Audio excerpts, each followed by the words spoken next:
ક્યારે આવશે આ દીદી? બસ ભગવાન અંકલ એકવાર હા પાડી દે ને એટલે મારી જિંદગી સુધરી ગઈ. જલ્દી બોલ, કઈ તારીખ આવી? બોલ ને, કઈ તારીખ આવી? હું વિચારું છું કે 3જા મહિનાની 8-9 તારીખ આવે ને, 8 તે દિવસે મારો બર્થડે છે, એટલે એક જ દિવસે મારો બર્થડે અને મારા લગ્ન. વાહ, કેવું સારું લાગે નહીં? શું ભૂલી જા? લગ્ન માટે કઈ બર્થ ડેટ નો ભૂલવાની હોય એ હું નહીં ભૂલી છું. એટલે કેવા શું માંગે છે તું? સાગરને ભૂલી જાય એટલે? દીદી લગ્નની વાત કરીને આવીને આ શું બોલે છે? જો મજાકના મૂડમાં નથી, ફટાફટ કે અંકલે શું કહ્યું છે? કઈ તો હતી લગ્નની વાત કરવા જ, પણ સાગરના પપ્પા નહીં માને મેરેજ માટે. કેમ? એમણે કહ્યું છે કે તારી બેનને સમજાવી દે છે કે જો સાગરને નહીં ભૂલીને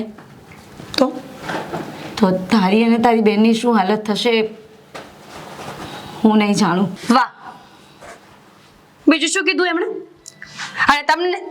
અને તને એ કઈ બોલે ને તું સાંભળીને આવી પણ ગઈ? તને શું લાગે છે કે સાંભળીને આવી ગઈ હોઈશ? એમને એવું છે કે આપણે પૈસાની લાલચ છે ને એટલા માટે એમના છોકરાને ફસાવ્યો છે. મેં કહ્યું જે કહેવાતું હતું ને બધું જ કહ્યું, પણ એમણે સમ આપ્યા છે મને. અને પ્લીઝ તું પણ સાગરને કે કદાચ રસ્તામાં આંટી મળી જાય ને તમને વાત ન કરતી. એમને કોઈ વાતની જાણ નથી. આ જો એમને ખબર પડશે ને કે એમના પપ્પાએ આવું કંઈ કહ્યું છે કે આવું કંઈક કર્યું છે તો તૂટી જશે એ લોકો. તેલ લેવા ગયા તૂટી જાય ને તો હું છે ને સાગર સાથે બધી વાત કરી લઈશ. નહીં, ના પાડી ને મેં તને. શું ના પાડી? અરે એના પપ્પા કંઈ તને કરી નાખશે તો? એ તો વિચાર. અરે એ લોકો મોટા મોભાના વ્યક્તિઓ છે, એ લોકો પાસે રૂપિયા છે અને રૂપિયાના દમ પર કંઈ પણ કરી શકે છે. જે કરવું હોય એ કરે, પણ એ માણસે મારી બેનનું અપમાન ઘરે બોલાવીને કર્યું છે ને, તો એવા ઘરમાં લગ્ન કરવાની મારે કોઈ જરૂર નથી. હું સાગરને મળીને બધું જ કહી દઈશ.